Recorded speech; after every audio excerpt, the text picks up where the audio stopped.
झारखंड विधानसभा से 1932 खतियान विधेयक और ओबीसी आरक्षण पास तो हो गया, लेकिन इसे लेकर कई तरह के सवाल हैं जो कि विपक्ष ने उठाए थे। हालांकि विधानसभा के अंदर उन सवालों को खारिज कर दिया गया। हमारे साथ अनंत ओझा जी हैं, साहेबगंज से ये विधायक हैं, और लेकिन सबसे बड़ा सवाल यह है कि सबसे ज़्यादा असर, जो पहला सवाल ये कि सरकार ने इस विधेयक के अंदर कह दिया है कि ग्राम सभा और वार्ड पार्षद ये फैसला करेंगे कि यहाँ कौन स्थानीय है कौन नहीं है। अब आपके इलाके में बांग्लादेशी घुसपैठिए कितनी बड़ी संख्या में आ रहे हैं, उनका कोई वार्ड पार्षद होगा, ग्राम सभा से वो पारित करा लेंगे, तो क्या वो झारखंडी हो जाएंगे? यही तो मूल विषय है। यही बात सदन के अंदर जिस प्रकार से सरकार ने जल्दीबाजी में यह विधेयक ला करके और अपने राजनीतिक एजेंडे को पूर्ति के लिए, जैसे राज्य बनने के बाद से लेकर के श्रद्धेय अटल बिहारी वाजपेयी ने अलग राज्य बना करके दिया, तो इसलिए यहाँ के लोगों का दर्द हमें मालूम था, भारतीय जनता पार्टी को मालूम है। और पहला आदिवासी मुख्यमंत्री आदरणीय श्री बाबूलाल मरांडी जी के रूप में दिया, दूसरे आदिवासी मुख्यमंत्री के रूप में श्री अर्जुन मुंडा जी को दिया। और इतना ही नहीं, अलग राज्य अलग मंत्रालय ये पहली बार देश के अंदर श्रद्धेय अटल बिहारी वाजपेयी जी ने बना करके दिया था। इसलिए जनजातीय समाज के साथ, अनुसूचित जाति समाज के साथ, यहाँ के मूलवासी के साथ, लेकिन जो यूपीए गठबंधन विशेष करके झारखंड मुक्ति मोर्चा जिसके साथ गलबैया डाल करके शासन चला रही है, इन्हीं लोगों ने अलग राज्य और यहाँ के लोगों को भावनाओं को कुचलने का काम किया था। और आज उसी हितों को पूर्ति करने के लिए एक पिछले दरवाजे से इस प्रकार का जल्दीबाजी में लाया हुआ एक विधेयक लाया। इस विधेयक के माध्यम से यहाँ के मूलवासी के सपनों को, यहाँ के जो जनजाति समाज है, यहाँ के अनुसूचित जाति समाज है, उसके सपने को फिर एक बार कुचलने का काम हुआ है। एक सवाल और है, जनता को लग रहा है कि जब जब ये सोरेन परिवार भ्रष्टाचार में फंसता है तब तक इस तरह के भावनात्मक मुद्दों को उभारता है। जब शिबू सोरेन फंसे तो उन्होंने जो ऑटोनोमस काउंसिल के बाद झारखंड की बात की, और जब हेमंत सोरेन फंसे तो ये कह रहे कि अब हम 1932 और ओबीसी आरक्षण लागू कर रहे हैं। टेक्निकलिटीज़ में नहीं गया, इन्होंने सीधे सीधे कह दिया कि 1932, लेकिन होना ये चाहिए था कि आखिरी लैंड सेटलमेंट जो जहाँ जहाँ हुआ है उसके आधार पे होना चाहिए था। अब बताइए 1932 जहाँ न कोल्हान में 1932 में हुआ था, न संथाल के कुछ इलाकों में हुआ था, हजारीबाग, चतरा, ये सब में हुआ ही नहीं था। ये लाया किसके लिए गया? नहीं, यही तो मूल विषय है कि राज्य के लोगों की भावनाओं को ये अच्छी तरह से खेलते हैं।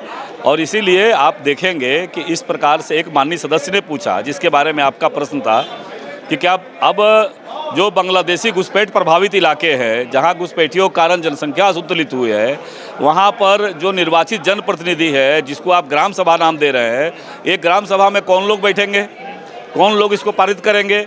सदन के अंदर जब विषय आता है तो माननीय मुख्यमंत्री जी सदन भारधारक के रूप में, विधेयक के भारधारक के रूप में आसानी से कहते हुए निकल जाते हैं, उसका कोई माकूल उत्तर नहीं मिलता है।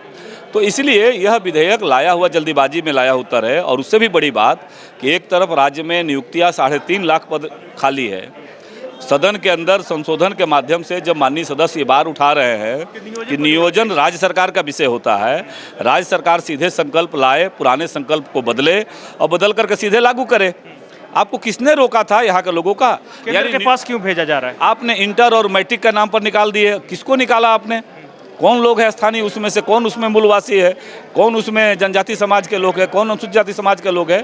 तो इसलिए यह केवल जल्दीबाजी में लाया हुआ विधेयक है और यहाँ के लोगों को, भावनाओं को एक तरह से पुनः इसी प्रकार का भ्रम बनाने का काम सरकार ने किया है। किसी को नौकरी मिलना है इस विधेयक से, 1932 वाला जो लाया है, या ओबीसी से? अभी तो जो सरकार ने लाया है उसके आधार पर तो कह रहे हैं कि हम केंद्र से भेजेंगे और केंद्र से होने के बाद हम आकर के इसको लागू होता है।